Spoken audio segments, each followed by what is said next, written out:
What's dangerous is when the universe pick you and you put on the magic glasses. There's rules that go with them. You can never take them off. You never see things as they're supposed to be. You see things as they are. And you can never force nobody else to wear them.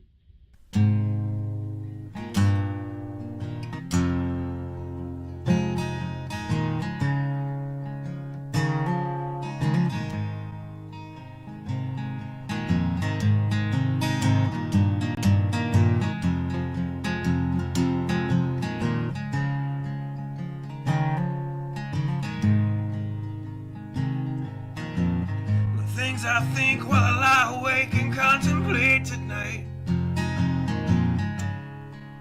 are wearing me out.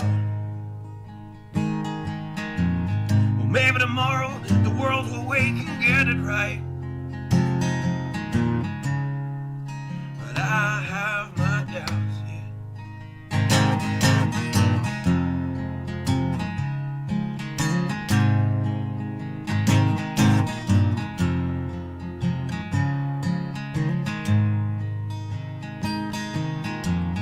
During the day, well, I design machines of war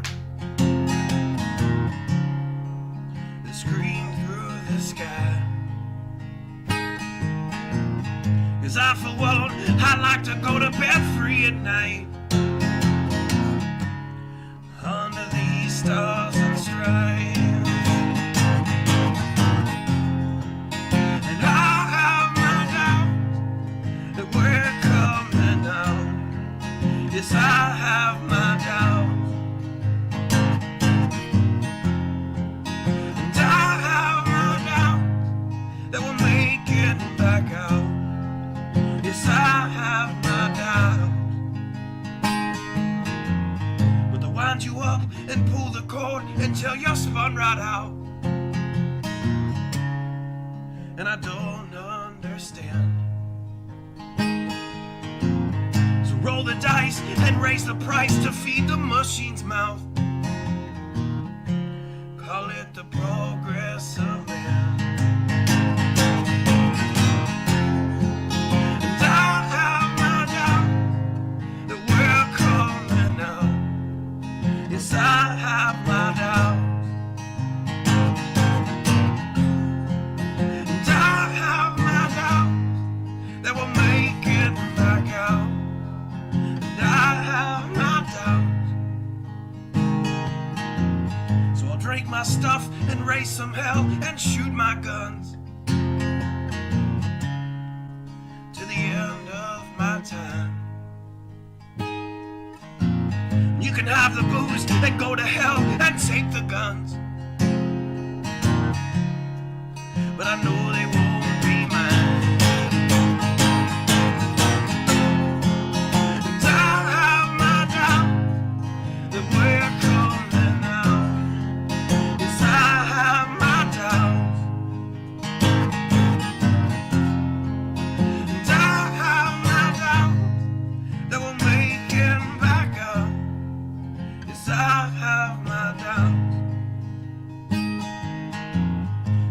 Messed up and out of touch, let's text someone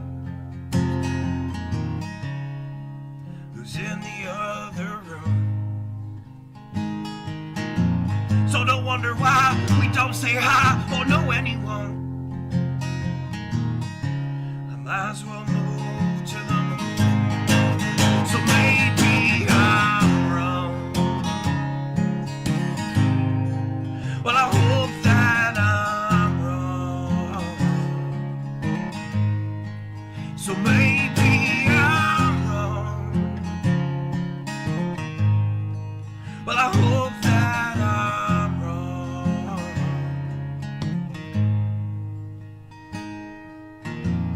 Well, the things I think while I lie awake and contemplate at night are wearing me out.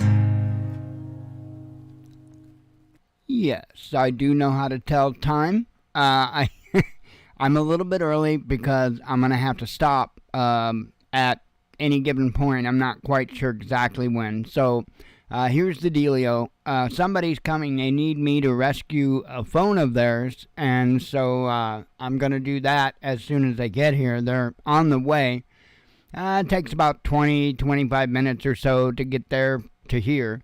So I figured I would just pop on a little early and get as far as what I can, and just close up a little bit early tonight. It is what it is. It's not a big deal. I won't mind having a bit of an early or Friday anyway, so no, I don't want to help make speech recognition better. Anyway, getting rid of a notification on my computer. So I figured I would pretty much jump right into talking about news, not beating around the bush or anything else. What is unfolding in Ukraine right now could have some very, very, very serious implications. So I'm going to take you right on over there. And the headline is Russia called the French ambassador for an explanation. The dead French in Kharkiv were members of the regular French army. They were not mercenaries. Okay, so kind of to throw a little explainer on this. If they were mercs, if they were mercenaries, then they're kind of independent contractors, so they're not government affiliated. Wink, wink, right? We won't talk about who's paying their checks, though. And so you'll have mercs that, well, they claimed was there fighting on, well, they weren't even, I don't think, admitting to the fighting so much. They were saying like they were doing other things like training and stuff like that, intelligence gathering, stuff like that. Well, anywho, Russia took it upon themselves to bomb the hell out of one of the buildings they were in and killed a significant number of them. Well, apparently, it turns out they weren't mercenaries. They were just regular French army. That means that there has been direct NATO involvement. So technically, at this particular point in time, Russia's got full right to declare war on NATO because NATO's got egg on their face. This is NATO screwed up. And you know how they always dance around anyway, around the fringes, and just keep poking Russia in the eye. Well, this is something direct, and this is something that could have some certain implications. It says here, Russia-France relations are showing a sharp deterioration after the Russian strike on a mercenary base in Kharkiv, which killed more than 60 and injured at least 20 soldiers. Moscow today summoned the French ambassador to the foreign ministry for an explanation regarding the unprecedented number of dead French soldiers in Kharkiv. Moscow considers that these are soldiers of the regular French army, officers, special forces, advisors, etc., who were sent on behalf of the French government. This also explains their large number in a specific location in Kharkiv and not on the front lines of the war. Russia today summoned the French ambassador in Moscow, Pierre Levy, to the Russian Foreign Ministry for an explanation. According to some sources, he was given a leave of absence. Yesterday, Moscow announced that Russian forces had carried out a precision strike on a building housing foreign fighters in Kharkiv. The Russian Defense Ministry said the fighters were mainly French mercenaries and the building was destroyed. In connection with the destruction by the Russian armed forces of a temporary point of deployment for foreign fighters in Kharkiv, among which were dozens of Frenchmen, the French ambassador was summoned to the Ministry of Foreign Affairs. Said the representative of the Russian Ministry of Foreign Affairs, Maria Zakharova, according to the Russian state news agency TASS. Earlier today, Paris refuted these Russian claims about the presence of French mercenaries in Ukraine. France is helping Ukraine with supplies of military equipment and military training in full compliance with international law in order to help Ukraine in its battle to defend its sovereignty, independence, and territorial integrity, the French foreign minister said. France has no mercenaries, neither in Ukraine nor anywhere else, unlike some others, he added. the strike on a building in the northeastern Ukrainian city of Kharkiv on Tuesday resulted in the death of... I already said that. The presence of armed Frenchmen in Ukraine's second-largest city has sparked speculation about who they are working for. Scott Ritter, a former CIA officer and former UN weapons inspector, told Sputnik. The American expert drops a real bombshell, saying that not all French soldiers are mercenaries. It essentially reveals that direct involvement of the West in the battles with the Russian forces, which comes as a result, among other things, of the scarcity of the Ukrainian army, but also the great impact that a defeat in Ukraine's proxy war will have for NATO. Ritter said it potentially exposes covert direct French involvement in NATO's proxy war against Russia. If they are fighting for the Ukrainian side, whatever their nationality, they are now a legitimate target, Ritter noted. The American expert focused on two main aspects of the attack. He said it shows the Russian military no longer discriminates between foreign mercenaries and Ukrainian soldiers. Russia has shown no hesitation in eliminating foreign mercenaries fighting on the behalf of Ukrainian military, he said.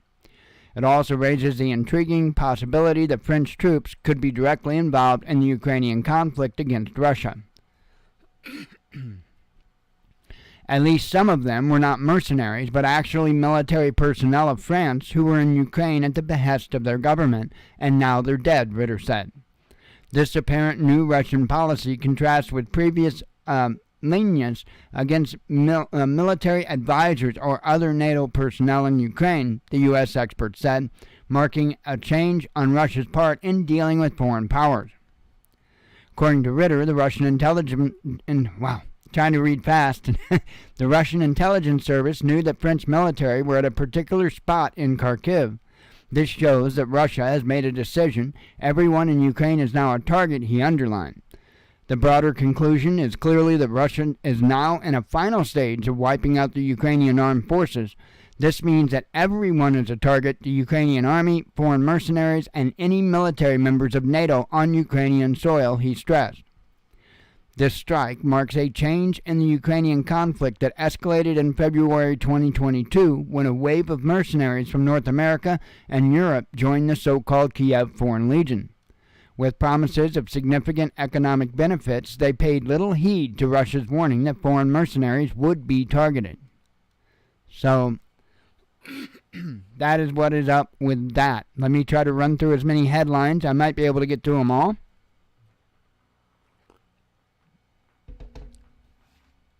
Speed read. Or re. I don't know. We'll see. That's yet to be seen. Explosions heard in Iran amid Pakistani air raid. Pakistan confirms strikes against terrorists on Iranian soil. Apple becomes world leader in smartphone sales. Global economy did better than projected in 2023, says the IMF. U.S. House Speaker challenges Biden on Ukraine aid. See, I can speed read a little bit. I can actually read. I can actually read way faster than I can speak. Way, like probably 3-4 times. Gone again. Prosecutor probing Ecuador hostage chiefs. Oh, no, crisis. See, I screwed that one. I screwed the pooch there. Not you. Quit. Somebody was over there scratching. Must have been my Riri. Anyway, prosecutor probing Ecuador hostage crisis assassinated. COVID vaccines no longer needed, says Russian regulator. West aware Zelensky's getting out of control, says Lavrov. Or Lavrov, I don't give a damn. Ukrainian drone drowned, probably drowned, near St. Petersburg, says MOD. Not method of destruction. French war economy benefiting from Ukraine tensions, says defense minister. Former deputy FM charged in cash for visas probe in Poland. U.S. oil industry struggling with freezing temperatures, says Reuters. Dozens of countries want to join BRICS, says Lavrov. Ukrainian defense minister cancels France trip over security concerns. Russia's economy can overtake Japan within 4 years, says minister. Holocaust doesn't give Israel impunity, says Lavrov.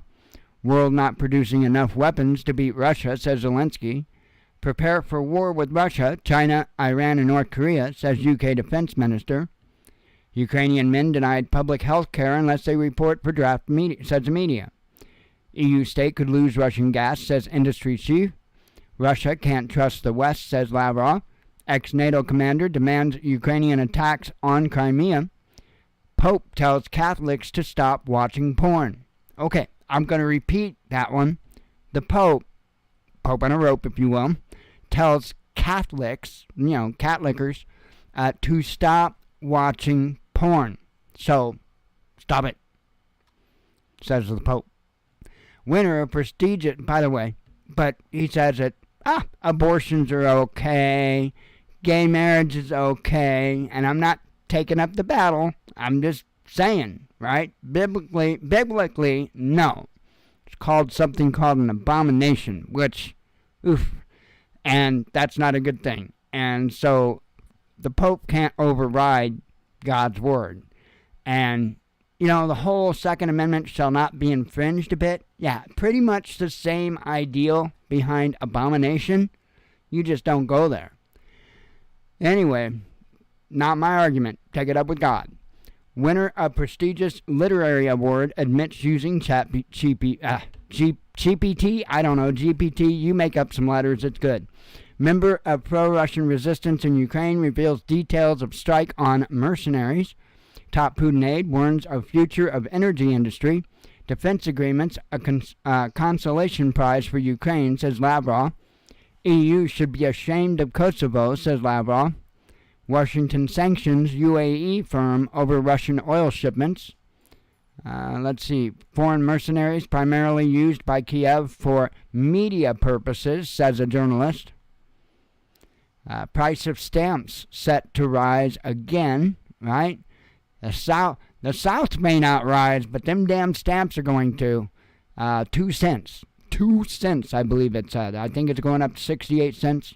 So, go get those forever stamps now. That's what the article said. Garland says Uvalde shooting victims deserve better after Justice Department releases scathing report on police response. I may wind up having to do a video on this tomorrow, so don't be surprised if that doesn't happen. I don't have time to unwrap it tonight. Anti-crime drone surveillance program to train in Forest Park this weekend. That's area near St. Louis, so... CENTCOM says new strikes on 14 Houthi missile systems in Yemen. IDF chief warns all-out war with Lebanon is closer than ever. Iraq's prime minister again asked the U.S. to leave the country, says Islamic State is no longer a threat. China urges Iran, Pakistan to exercise restraint, ready to help de-escalate tensions. Russia's intervention requests maximum restraint from Iran and Pakistan. Yeah. Anyway, 50-nation coalition. How's that song go again?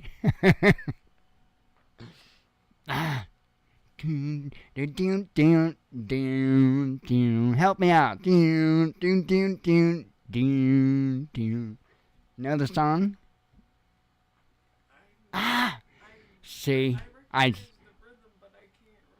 suck. And isn't it something about a 50-nation army or something? I don't know. Anyway. Operation Margbar. Operation Margbar Scimitar.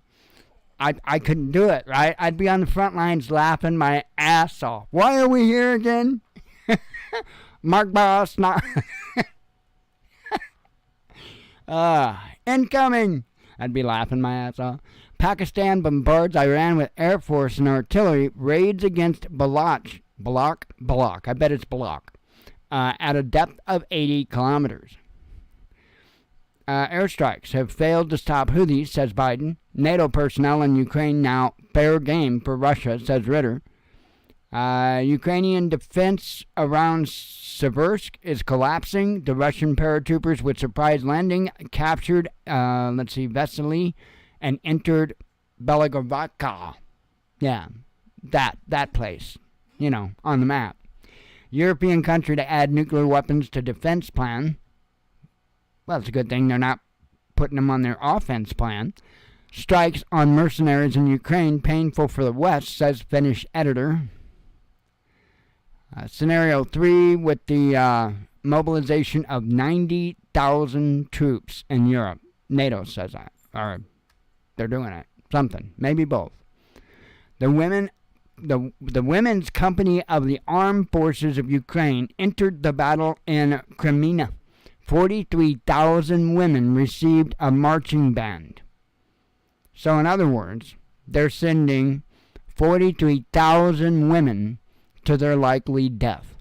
Are you good with that? I'm not real good with that. Russia adds World War II era Ukrainian nationalists on to Nazi list.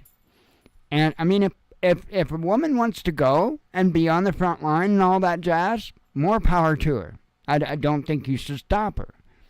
But I damn well don't think it should be a conscripted thing either.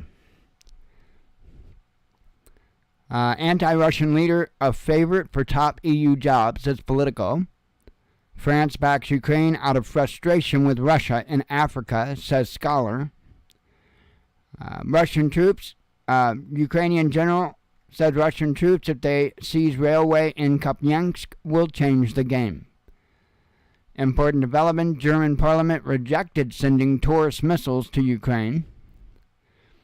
A maiden movement is coming to Germany that will overthrow Olaf Scholz, I guess. Medvedev saying that.